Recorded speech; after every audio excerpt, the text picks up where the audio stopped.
Galerinha, galerinha, galerinha. Bom dia, bom dia, bom dia, bom dia, bom dia, bom dia, bom dia, bom dia. Olha, a Graziele aí já esticou o bom dia dela, é isso mesmo. Como é que vocês estão, meus queridos? Tudo bem? Já se passou uma semana e de semana em semana a gente está avançando. Não é isso? Tiveram a aula aí magnífica do professor Assis.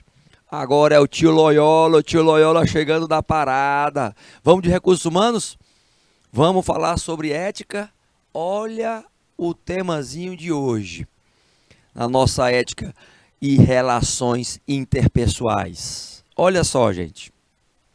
Desenvolvimento e implantação do Código de Conduta. Aí a gente vai fazer um apanhado, tá? Todo um levantamento em relação ao que passa no Código de Conduta, o que a gente tem como atividade, a turma do IPTV aí esticando o bom dia também, Manuel Emídio, né, minha diretora? Manuel Emídio, né? Manda um abraço para quem? Prata do Piauí, para vocês, para Marta. A Marta tá muito triste, pois ela vai ficar alegre agora.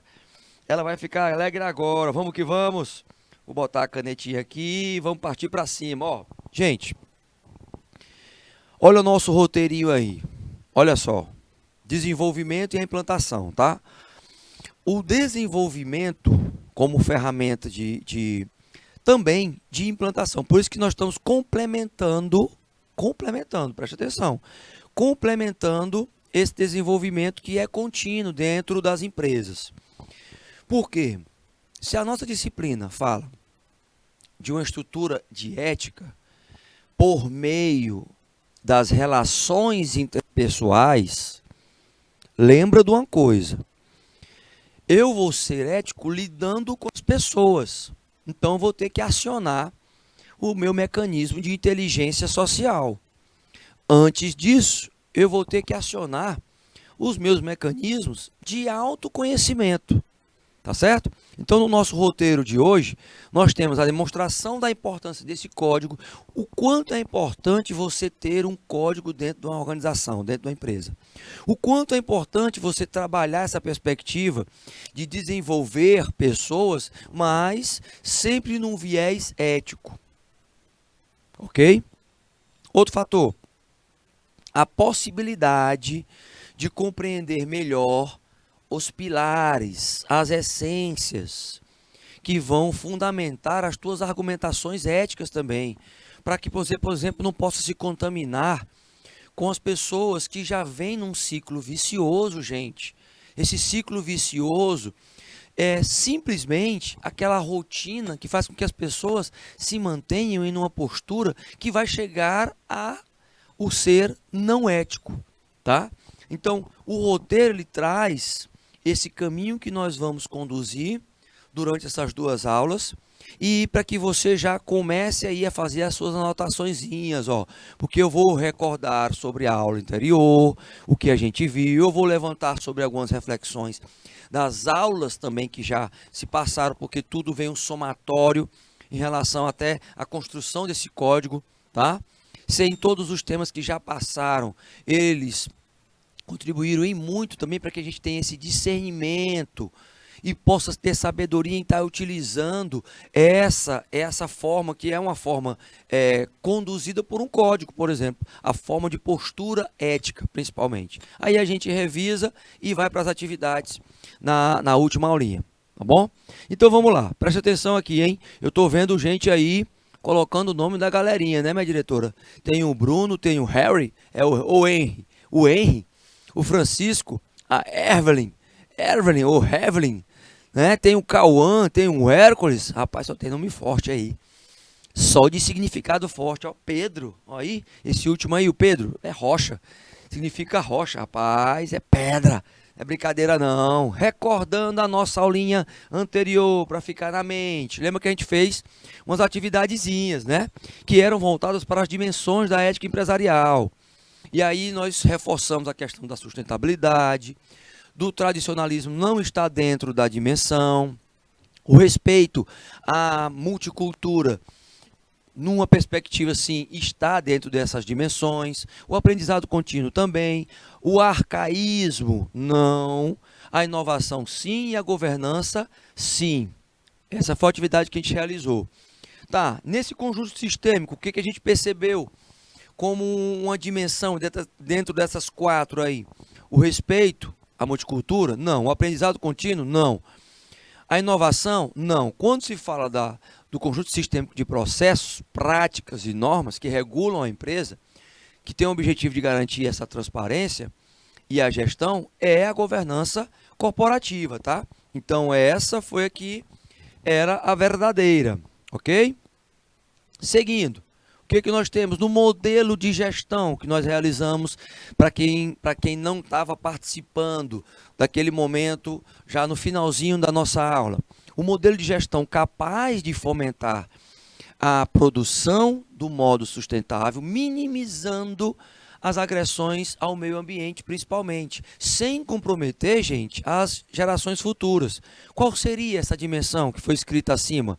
Aí nós verificamos que a sustentabilidade é a que se encaixa mais. Nenhuma das outras se encaixa nesta definição. Correto?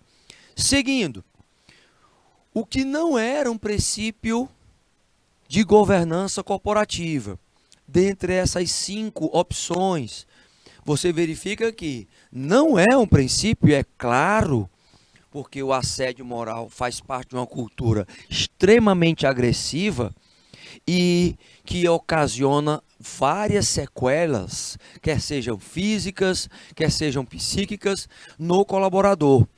Mas transparência, prestação de contas, equidade. O que seria equidade? Seria tratar as pessoas, independente dos cargos, de uma forma igualitária, independente de quanto elas ganham, independente do nível de escolaridade delas, independente de qual grupo ela possa estar fazendo, mas tratá-las com equidade. Isso é governança corporativa.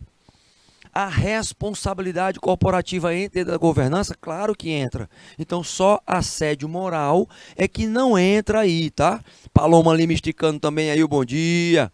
Vamos que vamos, eu quero ver quem é que está aí no YouTube. Bota aí de onde você está falando. Eu quero saber de onde você está falando. Já eu vou mencionar todos aqui. Se bem que eu vou fazer agora, Buriti do Lopes. Quem é que está aí mediando? Coloca aí no IPTV, Curral Novo, do Piauí, Francisco Macedo, Juazeiro do Piauí, Manuel Emídio, 1 e 2, né? Nós temos 2 aí, né, minha diretora? Palmeira do Piauí, Pau d'Arco, Porto, São Miguel da Baixa Grande. Eu quero saber quem são os mediadores que estão junto com a gente aí, hein? Quero saber. Ó, o Alisson aí é de Porto de Piauí aí falando. O Ronielson Ferreira da Silva dando bom dia aí pro Piauí todo. Vamos que vamos, galerinha, vamos que vamos. Então, veja, quando eu entro nesse conceito de código de conduta ética, eu tenho que começar falando inicialmente sobre alguns fatores, tá? Que é para cristalizar. Não quer dizer que vocês não vão modificar, mas vocês vão tentar cristalizar este conhecimento. Cristalizando na perspectiva de sempre transformá-lo. Tá. Eu já levanto alguns assuntos que nós já até mencionamos aqui, que são assuntos filosóficos. Há quem diga a deontologia, que entra a filosofia aí do estudo do objeto, para o fundamento do dever, do fazer, das normas, das obrigações. Ela vem com uma perspectiva, gente, de escolha do indivíduo. Você tem um livre-arbítrio para isso.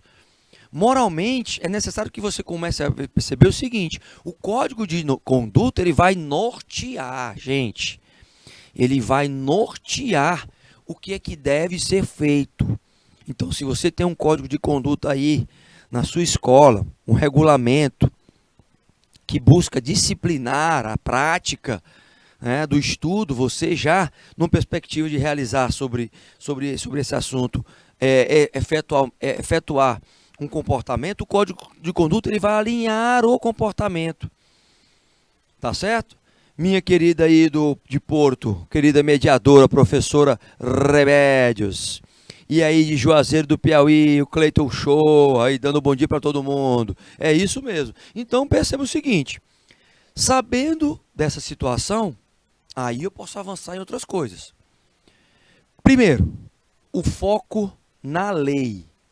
Olha só aqui, o foco na lei.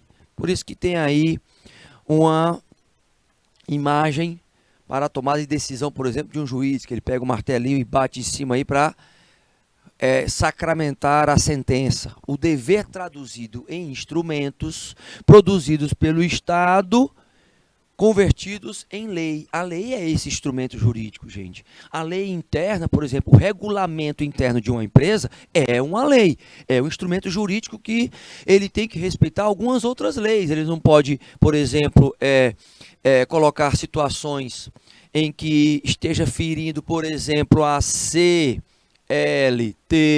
tem que estar de acordo com a CLT, com a consolidação de leis trabalhistas. Agora, aprovado pelo Legislativo, que foi aprovado, né, no caso, pelo Legislativo, pelo Judiciário e pelo Executivo, ela é sacramentada, então ela se torna lei. A CLT, ela tem esse ordenamento jurídico. O documento escrito, ele está lá, gente, para ser respeitado. As normas jurídicas estão lá para isso.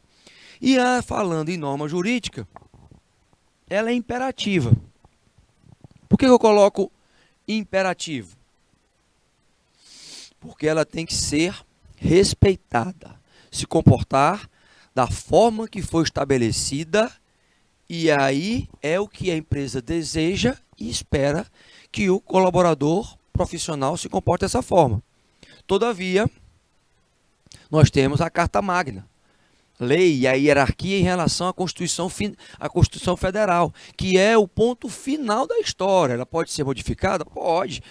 Os legisladores estão lá para fazer as emendas e etc, etc. Porém, você vai ter a disseminação de algumas leis, que são leis típicas, como, por exemplo, as leis ordinárias, aprovadas pelos parlamentares na Câmara dos Deputados e depois seguindo para o Senado. Tudo isso com a maioria votando acerca de algumas leis. Leis como, por exemplo, a 14.419, publicada em 21/7/2022, que instituiu o quê? O Dia Nacional do Cristão, por exemplo. Um domingo ali, ela estabelecendo um dia, já que o Estado é laico. Você tem, por exemplo, se a empresa contrata um profissional que pela religião dele, ele não pode trabalhar na sexta-noite e no sábado pela manhã, ou no sábado, a lei, ela estabelece que você tem que respeitar, a empresa tem que respeitar esta prerrogativa da religião. Leis complementares, decretos, medidas provisórias, portarias, leis estaduais, elas podem estar ali também reforçando outras leis, inclusive a questão municipal. Agora, elas não podem infringir, elas não podem ser mais do que a lei federal. Aí elas não podem. As leis estaduais, as leis municipais não podem ultrapassar esta linha tênue em relação ao respeito à Carta Magna. E quando eu entro no Código de Conduta especificamente, o Código de Conduta dentro da empresa é uma lei para se criar hierarquia, uma conduta voltada para o que está lá escrito, que foi votado, aprovado, mas só que essa conduta, por exemplo, no Poder Legislativo, não é? Quando você trabalha a perspectiva, por exemplo, de uma profissão, aí você tem aí, finalidades de profissões diferentes, quando você amplia essa capacidade, por exemplo, vamos lá, um código de ética voltado para o secretariado, onde você analisa toda a dinâmica de lidar. O RH tem que entender sobre cada uma das profissões. Como é que é, professor? Para cada uma das profissões, você tem um código diferente.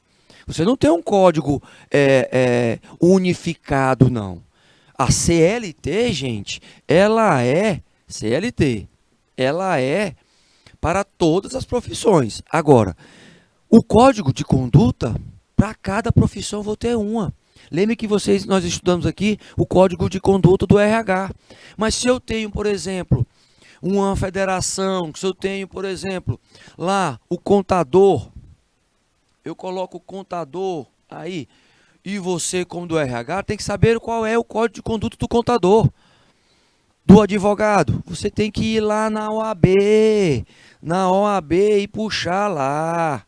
Tá? Qual é o código de ética do advogado, porque dentro desse código de ética você vai ter que construir as suas dinâmicas em relação às políticas de gestão de pessoas 4.0. Todavia, no entanto, entenda o seguinte, que ética é diferente de lei. Por isso que colocamos aqui, ó, esta figurinha, para você entender. Ética é diferente de lei. Se o humano não tivesse sujeito ao erro, não haveria sequer necessidade de discutir o que é ética. Mas ele está sujeito. É óbvio que a ética, gente, não passa apenas por uma questão normativa. Aos poucos, você vem verificando que não é um código, por exemplo, que vai fazer com que as pessoas sejam honestas, tá? Que elas tenham honestidade. Independente da pessoa ter um código de conduta, independente dela ter um regulamento interno, normas e procedimentos, pode ter certeza. Pode ter certeza. A pessoa, ela pode seguir sem esse código de ética, se ela tiver princípios e valores. Agora, se tem alguma coisa escrita, eu tenho que respeitar. O indivíduo, para ter ética e seguir esse código de conduta, que ele possa estar se orientando, tem que estar lá escrito, até para que eu possa cobrar, caso haja situações onde eu vou ter o rompimento dos valores estabelecidos de convivência, por exemplo, dentro das organizações. Então, entenda o seguinte, turma forte aí, hein? Turma mandando ver aí os nomes aí, minha diretora. Não é brincadeira, não. Parou aonde? Onde é que eu tinha falado o último? Acho que eu falei no Cleiton Show, não foi? Que deu bom dia. Ou não? Eu falei da professora Remédio também, ó. Aí foi para a Prata do Piauí. Olha quem é que está em Prata do Piauí aí, minha diretora. Ó, Carlos Felipe, Cairo Juan, Caio Vinícius. Rapaz, é muita gente com C, né? Ó, Eduardo Alessandro, Flávia Luana, Flávio Caetano, Graziele, Herculano, José Estevão, Laura Lorena, Marta, Nájila Carvalho, Paloma e Raíssa. E aí lá em Prata ainda tem ainda o mediador Valteres José, a mediadora Angélica com seus alunos, ó, Alana, Alane Morissette, ó aí, Alanis Morissette, Alana e a Ale, meu Deus do céu, Alane, Cássia, Clara, Diego, Emily, Érica, Erisnaldo, João Marcos, Luiz Ezequiel, rapaz, Maria Antônia, Maria Clara, Juan, Vitor, Gabriel, Vitor Micael, Iara, Ronielson, ufa! É muita gente prestando atenção na aulinha. Aí eu pedi para minha querida diretora compartilhar. Então veja o seguinte, ó. Você está vendo aqui do lado, né? Olha só. Tá vendo o slide aqui que a minha diretora colocou, ó. Tá vendo aqui? Pois é. Código de conduta, quando ele é estabelecido, certo? É uma obrigação. Não é um direito, não. É um dever. É um dever. Então é o seguinte, a tua conduta como recursos humanos, como profissional da área, que eu sei que quem está aí do outro lado, vocês que estão todos aí assistindo a aulinha, vão me dar muito orgulho ainda, porque eu ainda vou ouvir falar desses nomes todinhos aí no mercado de trabalho. Eu ainda vou ouvir falar e vou dizer assim, rapaz, eu consegui contribuir com 0,0000000 alguma coisa. Porque aí só tem aluno de alta performance, vão se diferenciar no mercado de trabalho. Todo esse conteúdo que vocês estão recebendo, vocês já tem que estar aplicando, gente. Já veja isso como um detalhe, não veja como uma obrigatoriedade, não. O código de conduta é obrigatório, você vai ter que cumprir lá. Mas agora faz parte do teu fluir como habilidade de estudante, de aluno de recursos humanos. Entendeu? Então você já começa a entender o posicionamento seu que é agora. Professor, mas eu não tenho só que ter, me achar técnico em recursos humanos só quando eu terminar, não. Ó o dedinho, ó. Já se ache como técnico de recursos humanos. Ó, toma posse disso. Toma posse disso, porque vocês estão aí, estão dedicando esta horinha para poder vocês saírem já da fase estudantil e já ter uma capacidade de empregabilidade. Então já vai praticando com os colegas de vocês, tá certo? Só que quando eu vou para a obrigatoriedade, por exemplo, do Código de Conduta, tem alguns detalhes que a gente tem que dar uma ênfase. Veja só, eu tenho que estar estudando até aqui, mas entendendo o seguinte, que esses tópicos que a gente já levantou em outras áreas, aliás, em outras aulas, também de outras áreas, são bastante, né, estão bastante exauridos, como a ética absoluta e a relativa, que já falamos outras vezes, mas eu quero colocar para vocês. Porque cada caso é um caso, é quando eu estabeleço situações diferentes, tá? Situações onde você vai analisar a repercussão daquela falta de ética. Foi por displicência? Foi intencional? Quando você vê que é um intencional, o contexto legal ele vem, né, ratificando isso. O dura lex sed lex, que a lei é dura, mas é a lei, dura lex sed lex. Uma expressão muito utilizada pelos advogados, tá, gente? Dura lex sed lex. Dura lex sed lex. É a lei que é dura, mas ela é a lei. Então, se ela é lei, eu tenho que entender que se eu tenho um código profissional, se existe uma autoria ligada a isso, eu tenho que definir os meus conteúdos diante da minha pauta profissional. Eu avanço em relação aos códigos de ética profissionais de categoria? Sim. Você avança na perspectiva de ter mais atenção, por exemplo, à gestão, às questões relacionadas às infrações? Sim. Você avança em saber qual é o posicionamento dos profissionais? Também. Agora a pergunta é, quem define? Quem define os conteúdos e atua como um tribunal diante das questões de natureza ética no mundo do trabalho? Quem define? Por exemplo, se você for para a área administrativa, tá? Você vai lá para o CRA. Se você for para a área administrativa. Mas, por exemplo, no Código de Conduta Empresarial de comprometimento voltado para a ética, você vai ter que analisar o seguinte: a construção ela foi coletiva? Todos participaram? Os colaboradores estavam juntos lá? Existe uma comissão interna que é isenta, que anexa os seus relatórios acerca das posturas éticas aprovadas pelo Conselho de Administração da empresa? Geralmente são representantes tanto dos grupos de interesse da empresa, dos stakeholders que fazem parte desse Conselho de Administração para tentar ser o mais isento possível.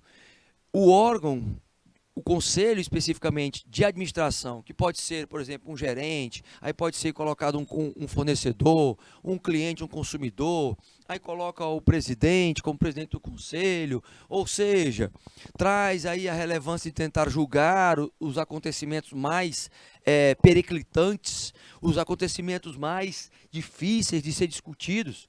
Mas o que acontece? As grandes empresas elas têm um comitê de conduta, como a Vale do Rio Doce. Ela trabalha, né, a Vale do Rio Doce como sendo uma empresa transnacional. O transnacional aí, gente, é aquela antiga multinacional, tá? Olha só, a multinacional é a transnacional. Eu vou aí em Porto, se Deus quiser, eu vou em Porto aí. Viu? Se Deus quiser, nós vamos em Porto. Nós estamos para cima aí. Eu quero conhecer essa turma aí, essa turma que participa muito. E eu quero as outras turmas também participando, hein? Eu quero aí o pessoal da Escola Antônio Borges Leal participando, mandando ver. A Meire aí, os seus alunos de Manuel Emídio, tamo junto também, eu quero vocês aí juntinho com a gente. Então, você tem o exemplo aqui, gente, ó, de uma empresa que vem tendo, por exemplo, problemas demais. Pedi para minha diretora compartilhar, quando a gente fala da Vale, né, a Vale teve tem os seus pontos fracos, em termos de negligência, em termos de planejamento, ela continua, mesmo com esses desastres que ocorreram em Brumadinho e em outras cidades, com a questão de tentar refazer a sua marca, o seu brand, ela ainda é uma referência a nível mundial, tá, gente? Ainda é uma referência mundial. Por mais tudo que aconteceu com a Vale do Rio Doce, os colaboradores de lá, na maioria, os colaboradores, eles amam estar lá dentro da empresa. É uma empresa que ela tem em alguns setores, ela tem até 15º, 16º, 15º, 16º salário.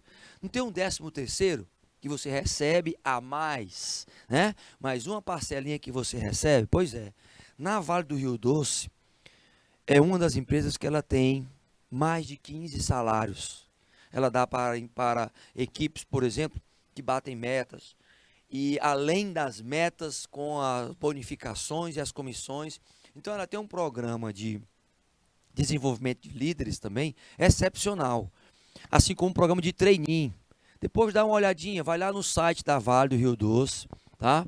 Entra lá e cadastra lá para você estagiar, né? Vai passar por fase de estágio. Tem também a de trainee. A de trainee é para quem termina, por exemplo, a graduação e você passa lá 2 anos lá dentro como trainee. Qual a diferença, professor? A diferença é que o trainee, gente, é para quem termina o nível superior, recém-formado, e aí já engata entrando e sendo treinado pela Vale do Rio Doce. O estagiário, ele está ainda executando, né, trabalhando, pode ser no curso técnico, que pode ser no curso de graduação, e ele está ali colocando em prática no dia a dia o que acontece. Se ele não terminou o curso ainda, né? Ele não terminou o curso, que o curso pode ser, por exemplo, de graduação tecnólogo. O tecnólogo é uma das modalidades de graduação, assim como o bacharel, assim como a licenciatura, são modalidades de graduação. No técnico, especificamente, também pode ocorrer isso. Você pode fazer seu cadastrozinho lá e tentar ver se consegue uma vaga, tá? Então, vejam o seguinte, temos aí, é o Estúdio 5 falando, é isso? É o Estúdio 5 falando.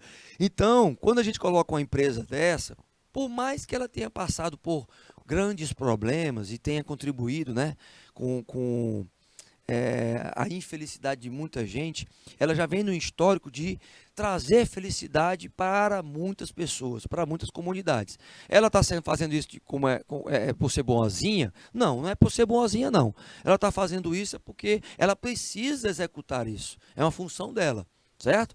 Então, você vê que na conduta ética dela, ela está tentando refazer, por exemplo, as vidas que foram perdidas já não vão voltar mais, né? Mas ela vai tentar construir neste código, e aí já vem com várias campanhas, inclusive marcas voltadas para parcerias com ela, porque ela tenta trabalhar a sua imagem agora, que foi esfacelada pelos últimos escândalos que tiveram. E como ela está fazendo isso? Ela está investindo muito grande em endomarketing, na conduta ética, no acompanhamento dos relatórios, porque esses escândalos que ocorreram, por exemplo, e ocorreram exatamente pela questão da negligência dentro da empresa, e os acidentes aconteceram por causa disso, onde se mapeavam as falhas e se eram colocados assuntos em relação às questões financeiras e as pessoas negligenciavam. Resultado que aconteceu esses grandes desastres que a gente já viu nos últimos anos com a Vale. Mas ela vem tentando focar mais no seu cliente interno. Ela vem tentando mais desenvolver os seus valores por meio do código de conduta. uma obrigatoriedade dela, ela afirmando isso até legalmente, ela afirmou isso aí legalmente com a justiça. Então é interessante a gente saber que existe essa situação, mas que a empresa está tentando se reinventar em relação a isso. Outras não estão nem aí, certo? Outros não estão nem aí. Mas a Vale do Rio Doce, ela tem essa pegada de tentar realmente continuar sendo referência no mundo, especificamente. Então, para você que é de recursos humanos, meus queridos técnicos de recursos humanos, depois dá uma olhadinha, estuda um pouquinho sobre a Vale, entende um pouquinho sobre o que ela quer das pessoas, quais são as habilidades técnicas, quais são as habilidades comportamentais. Lembra? Aquelas habilidades lá, as soft skills, as hard skills. Soft skills são o quê? São habilidades comportamentais. Autoliderança, espírito de equipe, compreender primeiro para depois ser compreendido, investimento contínuo no teu aprendizado, é uma habilidade comportamental. Ter inteligência interpessoal, mas antes ter inteligência intrapessoal. Voltando para o outro lado, você tem a questão técnica, investimento em informática, você ter saber lidar com Excel, com CorelDRAW, com AutoCAD, ampliar a tua capacidade nessa questão da informática, ter um outro idioma, questão técnica, tá? Ter um outro idioma, se você quer realmente expandir suas possibilidades de empregabilidade, você tem que avançar nisso. Aí, o fio condutor do código de ética, de conduta, vai fazer parte da tua profissão, tá certo? Seguindo, então veja, tá, mas e a implantação? Qual é a reflexão que a gente tem que fazer? Qual é essa reflexãozinha? Veja bem, primeira coisa, os pressupostos que estão enraizados, gente. A gente já conversou muito sobre pressupostos. Lá daquela cebolinha que está lá, que é a origem de tudo. Que é a origem de tudo, é a cebolinha que está lá. Toda empresa deve alcançar os seus resultados. Custe o que custar? Não. De forma ética se pressupõe. Aumentar a lucratividade, aumentar o número de clientes, ser mais competitiva, mais produtiva, mas eticamente. Eticamente. Outro fator importante é que consequências das decisões práticas, né, decisões e as práticas especificamente, vão repercutir nos stakeholders. Lembrando que os stakeholders são os grupos de interesse. Os grupos de interesse, quem é que está? A comunidade, os fornecedores, a sociedade de uma forma geral, mas os parceiros, governo do estado, município, governo federal, faz parte deste eixo, este ecossistema dos grupos de interesse. No entanto, existem alguns desafios das instituições, certo? Aí você olha aqui, né? Tecnologia da informação aqui, o cara olhando aqui, o profissional olhando, né? Qual é o caminho que eu vou seguir? É da facilidade? É do lucro? É do moral? É da ética? Certo? É da ética. Alguns fatores precisam ser reforçados. Primeiro fator, com o desenvolvimento social, a evolução da comunicação, nos deparamos também com muitas situações novas, sendo leis, sendo a sociedade. Porém, às vezes elas estão preparadas, às vezes não. O que a gente tem que começar a entender? Que a mudança é a única certeza que nós temos. A ética e a responsabilidade têm que estar também nessas práticas cotidianas sendo adaptadas às mudanças. E num terceiro fator, que há sim a necessidade de não apenas de tolerância, mas de respeitar e de conviver com as pessoas, não aprender a lidar com as diferenças multiculturais. Ou seja, gente, o preconceito hoje é tão grande. Olha só. Deixar a minha querida diretora compartilhar. Olha só. Eu tenho, por exemplo, preconceito contra pessoas deficientes. Eu associo a imagem das pessoas que têm deficiência à incompetência. Isso é uma conduta ética? Olha só. Você tem o preconceito e você associa a pessoa deficiente à incompetência e você verbaliza isso, isso não é uma conduta ética. E não é só com isso, não.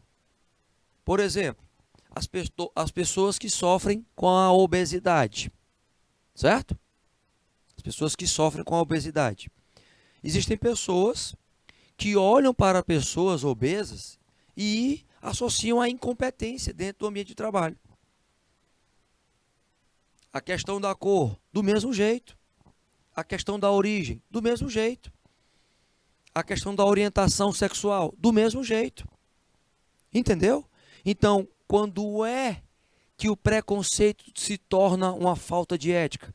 Quando você externa e você atribui, olha só, gente, atribui a falta de respeito àquele ser humano. Aí você está sendo uma pessoa sem ética. Sem ética. Então coloca isso na cabeça. Todos os teus preconceitos que você tem, eles podem se tornar. Preconceito é uma coisa? Eu faço um pré-conceito de alguma coisa, né? Eu nem conheço, já estou conceituando aquela pessoa, certo? Vai conhecer primeiro para saber, não é verdade? Porque aí você tira o pré-conceito e aí forma um conceito sobre ela. Por exemplo, a expressão assim, mas aquele funcionário, aquele velho funcionário ali, ele pensa que sabe de tudo. Quando eu digo aquele velho funcionário, estou me referindo à idade. É uma forma de ter preconceito. O etarismo, gente, é uma forma preconceituosa. Mas esse novinho aqui, essa novinha aqui, não sabe de nada não. É um outro preconceito também, dentro da organização. Que, se eu associo também à incompetência, eu estou tendo uma falta de ética e estou descumprindo o meu código de conduta. Então, não podemos cair nesta situação de rotular as pessoas. No momento que você rotula uma pessoa, você vai começar um procedimento de não ter ética. É bem delicado, é uma linha tênue em relação a isso, gente. Delicado demais, mas faz parte do teu exercício, da tua inteligência interpessoal. Sabendo que você também pode receber preconceitos, não é? Você pode estar ali sofrendo os preconceitos, independente do que seja, tá? Eu não posso associar a imagem daquela pessoa a uma incompetência ou qualquer outro tipo de fator pejorativo. Eu não posso fazer isso.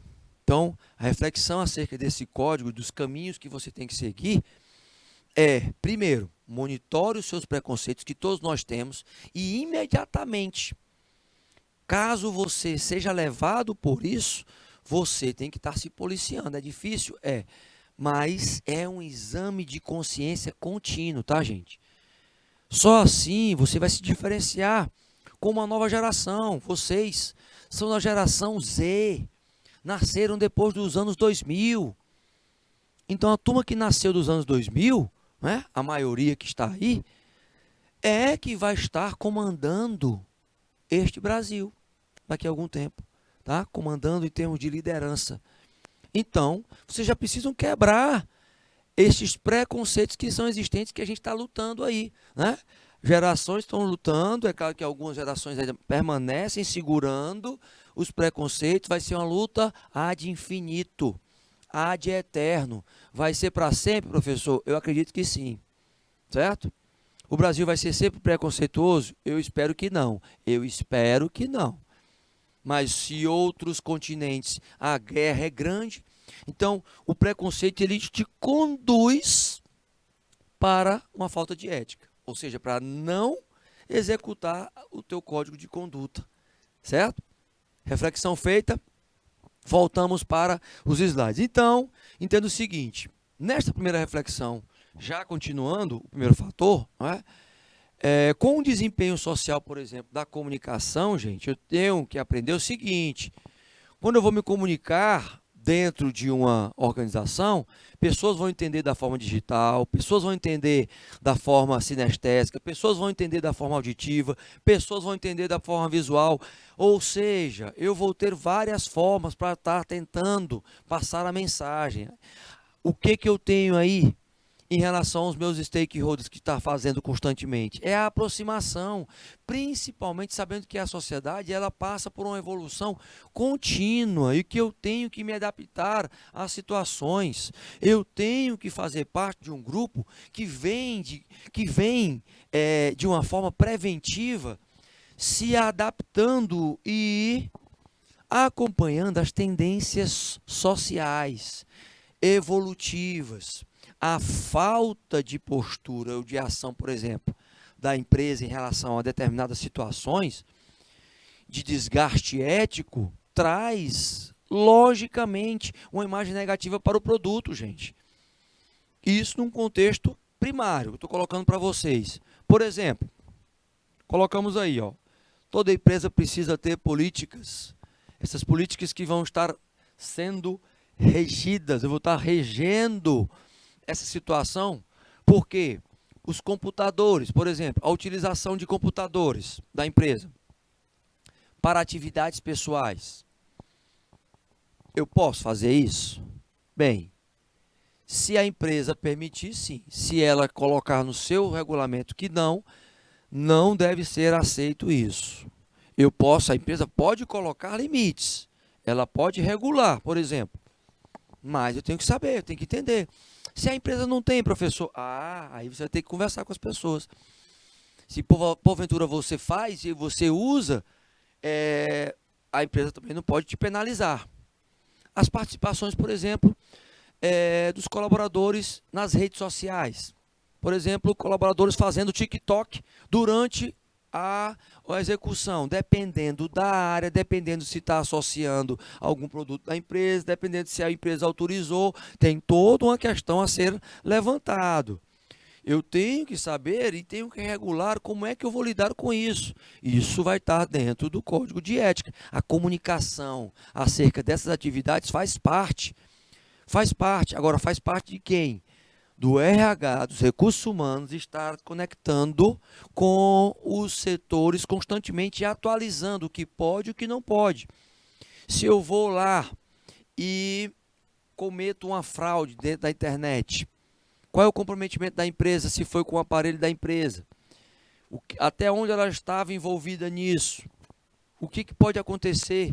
Se eu vou trabalhar uma política de descarte, por exemplo, de eletrônicos, como é que eu devo agir? Eu tenho que instituir uma política? Claro, você tem que regulamentar isso para as pessoas começarem a estabelecer o descarte de uma forma ordenada e trazer a sustentabilidade à tona. Então, são questionamentos que são feitos, meus queridos, para vocês já começarem a refletir, que vão lidar com essas situações.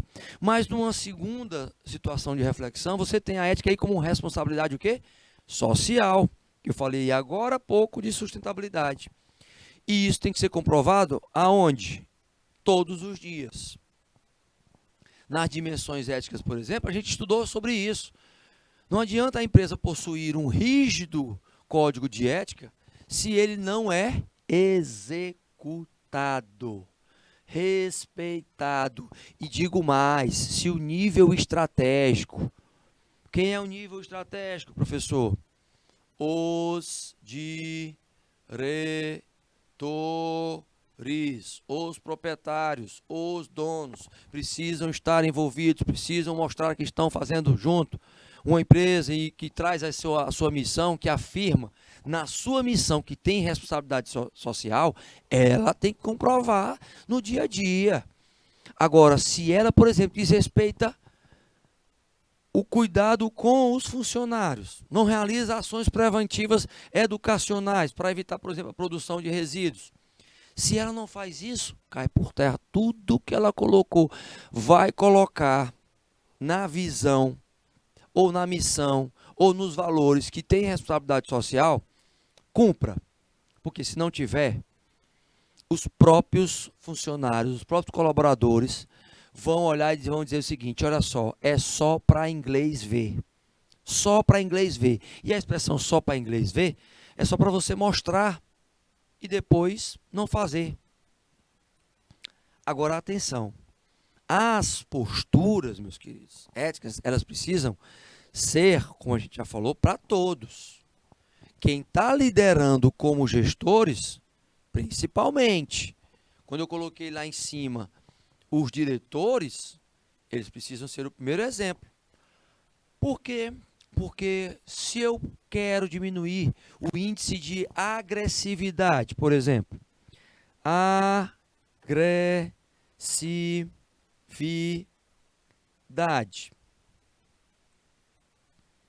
e eu tenho gestores agressivos, não adianta nada criar políticas internas de comunicação não agressiva. Não adianta nada, porque as pessoas vão olhar e vão dizer que é apenas falácia. Que é apenas falácia, só para inglês ver. Então, vai cair a credibilidade. Nesse caminho, o último fator como reflexão é: se eu vou buscar a necessidade não apenas de ter tolerância, mas de aceitar, respeitar as pessoas, as diferenças, principalmente multiculturais que nós temos, isso tem que se fazer concreto no dia a dia. O convívio, gente, entre as pessoas faz parte de um modelo de gerenciamento, que muitas vezes é difícil. É claro que eu não vou ter sempre um relacionamento harmônico. Eu vou ter conflitos. Agora, eu posso ter conflitos edificantes e conflitos pejorativos. A diferença é que conflitos edificantes você vai buscar resolver o problema para um bem comum. E aí você vai estar discutindo caloradamente, sem chegar a vias de fato, tá? De estar brigando com os colegas de trabalho, mas em busca da melhoria das práticas internas dentro da organização. Quando é pejorativo, é quando você leva para o lado pessoal. Você não tem maturidade profissional para entender que aqui está sendo colocado, estão te dando feedback para você não piorar a tua situação de produtividade ou de outrem. Então, sabendo disso, as pessoas têm que entender que são diferentes e que vêm de origens diferentes, que estão num contexto, que vieram de um contexto diferente, que têm as próprias experiências e que isso tem que ser criado de uma forma onde eu saiba que até os conflitos precisam ter uma diferença, porque quando eu não tenho nem conflito pejorativo, nem conflito edificante, essa empresa está prestes a quebrar. Por quê? Porque os conflitos fazem com que haja inovação, conflitos edificantes, tá? Conflitos edificantes fazem com que haja um remodelamento da inovação, uma preparação de novas formas de criatividade.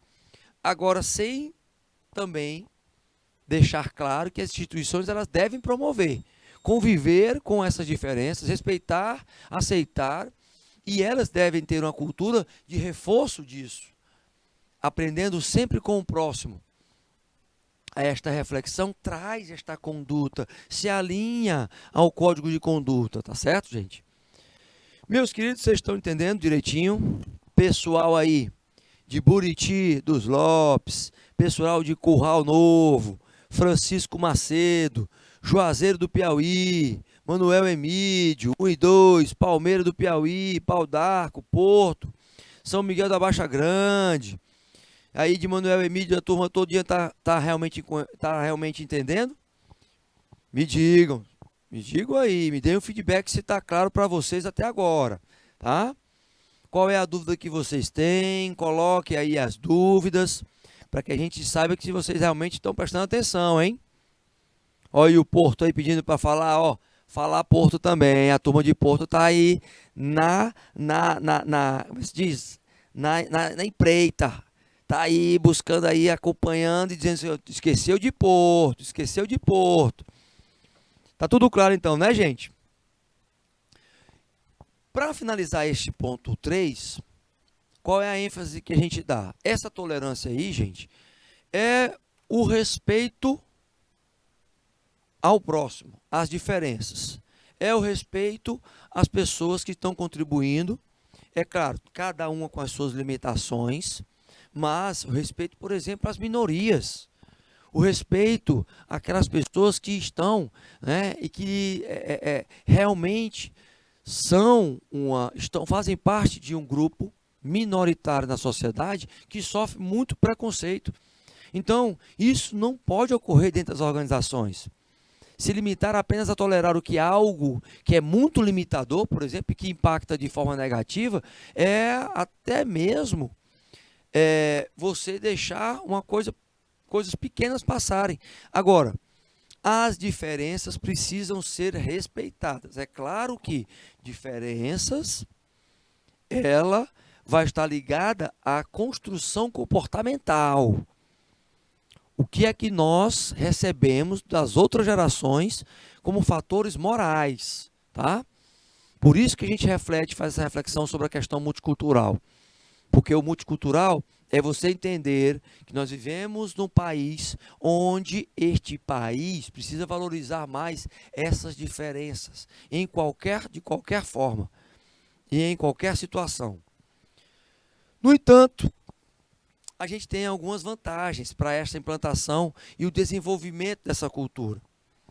Por exemplo, o Humberg, ele coloca lá em 2005 algumas vantagens para você implantar o código de ética nas empresas. Primeiro, geralmente, quando eu vou implantar, eu atraio mais profissionais e eu retenho aqueles que estavam insatisfeitos com a empresa. Eu retenho esses melhores profissionais. É uma forma de você mostrar o seguinte, ó, aqui nós estamos buscando ser justos. Eu vou desenvolver a conscientização para possíveis indivíduos que queiram estar pensando em fraudar. Pensando em fraudar. Você vai eliminar esta possibilidade de fraude? Não. Mas você vai dizer que estar monitorando, que vai ser passível de uma ação de repressão ou de encaminhamento para o mercado de trabalho, você sendo do RH, caso essa pessoa ela infrinja um princípio. Claro que erros, gente, é bem diferente de falta de ética. Erro não é falta de ética. Vai depender se esse erro foi um erro provocado por consciência.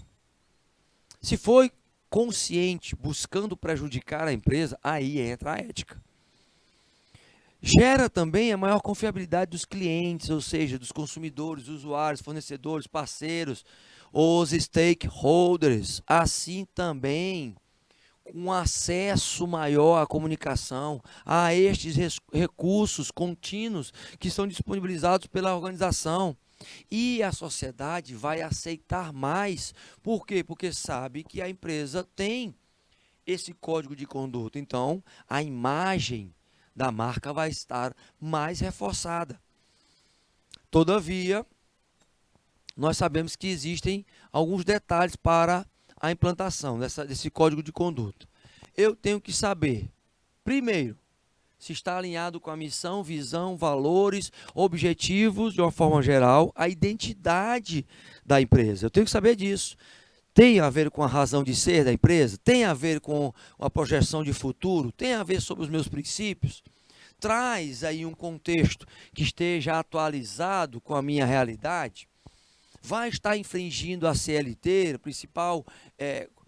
principal lei voltada para a consolidação das leis trabalhistas? A comunicação interna ela vai ser revitalizada por meio deste código de conduta? Isso vai ser repassado e vai ser propagado para a comunidade externa, para os meus grupos de interesse?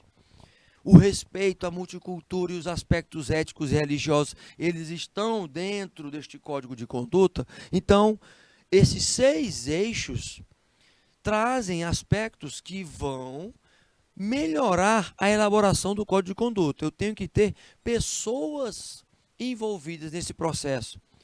Quem é que faz o código de conduta? Veja só, olha bem aqui para mim. Pode colocar para mim aqui, minha querida diretora. Quem é que faz? É só o RH? não é o RH. O RH, ele vai provocar essa situação, certo? Vai provocar essa situação, mas ele vai ter que chamar a gente do estratégico, do tático, do operacional, dos grupos de interesse, se não a comunidade, para fazer parte daquele momento. Se não der, eu pego o máximo de pessoas possíveis para poder construir esse código de conduta. Agora, quem lidera? Vocês, recursos humanos. Pode colocar outros líderes? Claro, até melhor, mas a busca vem do movimento dos recursos humanos. Tá certo? Meus queridos, nós vamos dar aí 3 minutinhos de intervalo. Não sai daí, que a segunda aula vem fervendo, vem queimando, viu? Fui!